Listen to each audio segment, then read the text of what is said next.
odiaron y lo vendieron, saben la historia, lo vendieron, lo dieron por muerto con su padre y lo vendieron a unos mercaderes,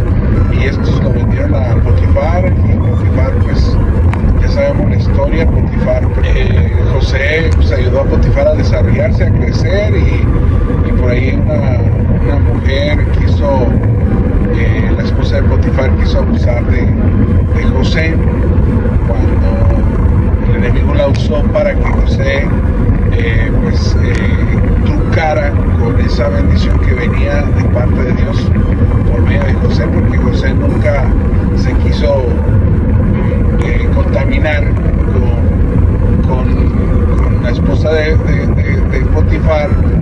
y en ese gancho que el enemigo le estaba tirando con una mujer muy atractiva, y que además pues aparentemente no iba a pasar nada, porque pues al final del día él estaba sobre todos los cargos que le puso Potifar, pues sin embargo pues nadie se iba a dar cuenta según ella, pero si Dios sí iba a dar cuenta Dios, porque Dios y José pues no quiso ofender a Dios, y no quiso amancillar el lugar de quien lo compró, en este caso era Potifar. Sabemos que la calumnia de la mujer lo llevó preso, lo acusó de que él había querido abusar de ella, y lo llevaron a la cárcel, y estando ahí en la cárcel, pues así a grosso modo podemos ver la historia de José, cómo pudo vencer y cómo fue oído a Faraón lo que José había interpretado a los dos presos de la cárcel, y que se había cumplido lo que había hecho, siendo que Faraón estaba turbado con su sueño, y porque no podía interpretar, ni los magos, ni los astrólogos, ni los adivinos, ni los sabios de su reino podían interpretar el sueño. Y entonces fue llamado a José, a Faraón, para que le pudiese interpretar el sueño, y nos damos cuenta de la historia tan bonita que Dios le enseñó a un rey pagano, un rey de Egipto, que adoraba a otros dioses, pero Dios, el Dios hebreo, el Dios verdadero, el único que ha habido, le reveló a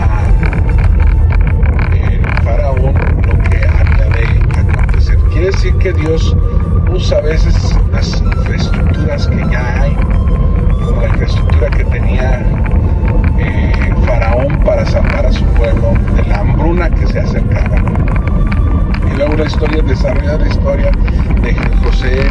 cuando extiende sus brazos con amor hacia sus hermanos. Ellos veían el rostro de Dios en su hermano José, que los estaba perdonando y que los estaba acogiendo, y ahora eran víctimas de algo que habían hecho mal, pero las víctimas fueron ellos, porque en realidad el remordimiento no los dejaba ver a su padre casi enfermo, casi moribundo, y darles ese tipo de noticias, y toda esa pena que ellos sacaron, que ellos traían, pues fueron liberados. Ahora eran presas de sus propios delitos, presas de sus propios de las cosas que ellos habían hecho con su hermano José, y más aún cuando ya no encuentran comida, y ahora ya es precisamente está por encima de todo Egipto, debajo del Faraón. Nadie tenía más autoridad más que el puro Faraón, nadie más tenía más autoridad que José. Así que ahora José era lo que Dios le había revelado que era. Todo esto sucedió con mucho sufrimiento de parte de José, creando en José un grado de resiliencia, un grado de resistencia, un grado de madurez espiritual que lo llevó a parecerse a cuando Dios recibe a sus hijos con un brazo extendido. Así recibió José a sus hermanos, otorgándoles el perdón de algo tan grave que habían hecho con él, cuando las envidias lo habían atosigado, lo habían castigado, las envidias de sus hermanos, y lo habían orillado a ser vendido como esclavo, a ser tratado como una gente que no tenía libertad, es más, como lo más bajo de lo habido y por haber. Es así como cuando gente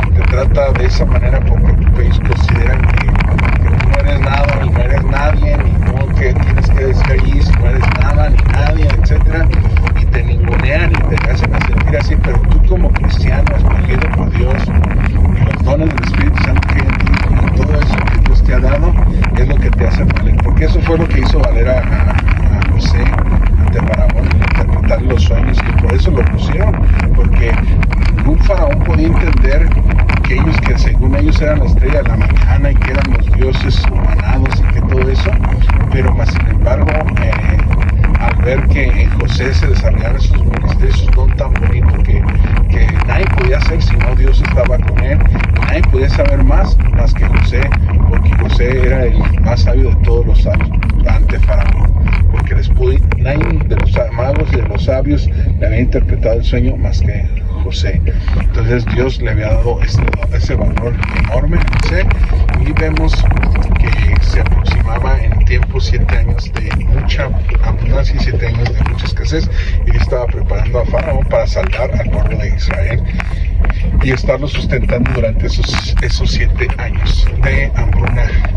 Aquí en la tierra ahorita en estos tiempos no ha habido ese tipo de sequía, porque no había lluvia, no había naturaleza, no había vegetación, no se producía absolutamente nada, por lo mismo de que no había lluvia y hubo mucha escasez, más que en los años de abundancia, pues no se podía ver, porque no dejaban ver la escasez que se había presentado. Entonces vemos ahí que si llegara a esos tiempos acá, que vienen hambres, pestes, en Mateo 24, en Apocalipsis, y dice que el caballo amarillo, ese representa muerte, representa el caballo negro, y el caballo amarillo representan hambre y muerte. Entonces, pues aquí nos estamos dando cuenta de lo que le espera a la humanidad, al mundo entero, que está sin Cristo, y también quizás muchos de los cristianos, porque dice que habría una gran tribulación cual nunca lo ha habido, quizás alguna hambruna, escasez de alimentos, persecución, etcétera, y nadie va a poder comprar ni vender sin la marca de la bestia. Pero entendemos bien y entendamos la palabra de Dios, que nos advierte, y que lo que antes se escribió para nuestra enseñanza se escribió.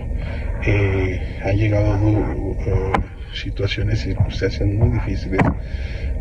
Quizás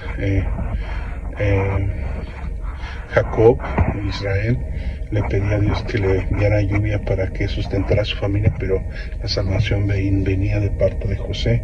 que ya era un príncipe de Egipto. Ya era José una persona muy importante en Egipto. Vamos a ver cómo Dios salva a los cristianos, a aquellos que le sirven de corazón, a aquellos que sí tienen un pacto con Dios, aquellos que sí le entregan toda su vida y todo su ser al Dios verdadero y al único. Dios les bendiga.